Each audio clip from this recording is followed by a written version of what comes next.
Prime Minister Albanese has joined with his counterparts from New Zealand and Canada to express support for urgent international efforts towards a sustainable ceasefire in Gaza.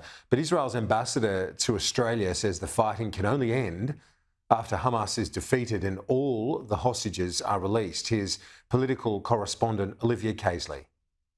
As the Israel-Gaza war rages, international support for the invasion is waning.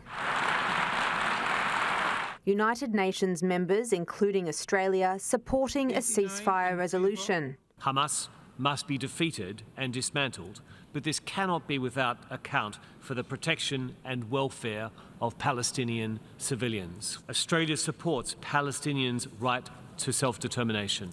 Anthony Albanese, Justin Trudeau and Christopher Luxon united in sharpening their language. On the one hand, condemning Hamas and calling for the release of hostages. On the other, asking Israel to stop dropping bombs on Gaza. We want to see this pause resumed and support urgent international efforts towards a sustainable ceasefire. This cannot be one-sided. Hamas must release all hostages, stop using Palestinian civilians as human shields. Human suffering is widespread and it is unacceptable. On the ground in Israel, before the Foreign Minister is due there next month, Simon Birmingham says Canberra has undermined Tel Aviv. Hamas surrenders all arms. Hamas hands over its leadership and its terrorist operatives, and that ultimately Hamas is completely disabled. He's joined on the ground by Labor MP Josh Burns, who's told Sky News any pause in hostilities cannot be uneven. At home, the government is caught in a precarious balancing act. The longer the conflict drags on, it's becoming harder to reassure Israel of its right to defend itself as calls grow from the likes of frontbencher Ed Husic and Young Labor to end the fighting. Israel's ambassador to Australia, Amir Maimon, has accused the Albanese government of having a bet each way. The inconsistency in the government's messaging on this critical issue is really disappointing, because on the one hand you have the joint letter which makes it clear that for there to be peace, Hamas has to be destroyed and dismantled, and on the other hand you have this call for a ceasefire. On the world stage, there's also been a marked change of tone from US President Joe Biden, who's warned Israel is losing international support in the face of indiscriminate bombing. Olivia Caisley, Sky News, Canberra. Joining me now for some reaction and analysis is Danielle Pletka, a distinguished research fellow on US foreign policy and the Middle East at the American Enterprise Institute. Danielle, thank you very much for your time. I noticed one of your comments today on social media.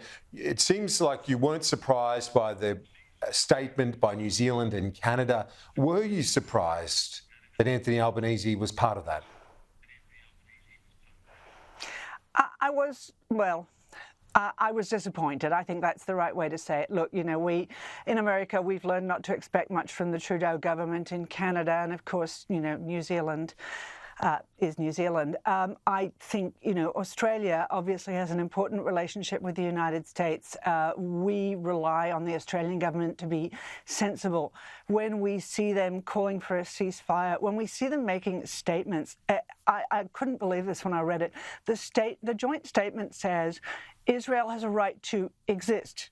Not Israel has a right to exist within secure borders or free of terrorism. Just Israel has a right to exist is just pathetic.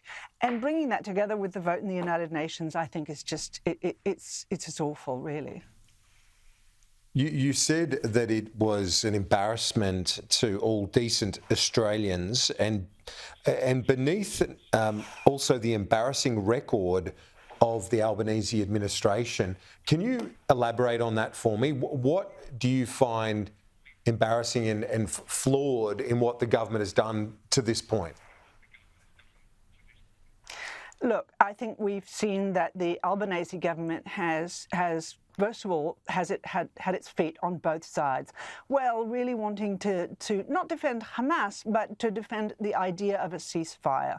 Then we see that the Foreign Ministry has not been willing to send anybody to Israel. In fact, they were only embarrassed into doing so when the opposition actually was part of a mission to go to Israel and ended up sending their deputy foreign minister, finally pushing Penny Wong into agreeing to go next next month.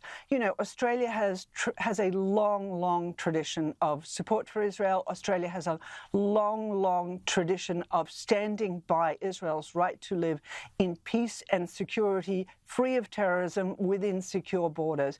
It looks to me like it's on the way out, and I don't think that that is representative of how Australians feel about the state of Israel and the Australian relationship with the Jewish people. In the statement, the Prime Minister and his counterparts said, we recognise Israel's right to exist and right to defend itself, and also stating that there is no role for Hamas in the future governance of Gaza. Hence, you would imagine, according to those words, Danielle, supporting Israel's mission to wipe out the terrorist organisation. Well, right, and you highlight exactly the problem.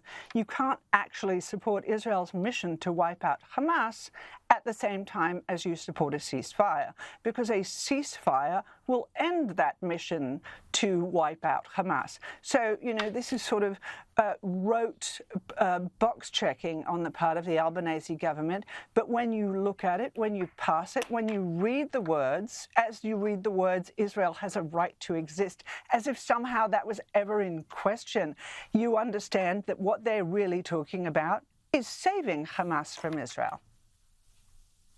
The reference to the Israeli settlements being a breach of international law and those sorts of points, do they have merit in terms of looking at how to find sustainable peace in that part of the world? I think that there are questions that are rightly asked, that are legitimate to be asked about Israeli settlements, but they're not contextually relevant right now. Context has become a big word in America, and they're not relevant right now. What's relevant right now is the fact that there are more than 120 hostages, men, women, babies, being held by Gazan terrorists that have not been released. There is a very easy step forward right now. There is a ceasefire that is the return to October 6th, so the surrender by Hamas, the release of all the terrorists, and then all of these questions about the future of a Palestinian state, future governance, are extraordinarily important and remain to be negotiated. There are no negotiations going on about the future of any Palestine right now because terrorists are in charge of a good part of what they would like to be their state. Danielle Pletka from the Centre for the Middle East and the American Enterprise Institute, thanks so much. Appreciate it. Talk to you soon.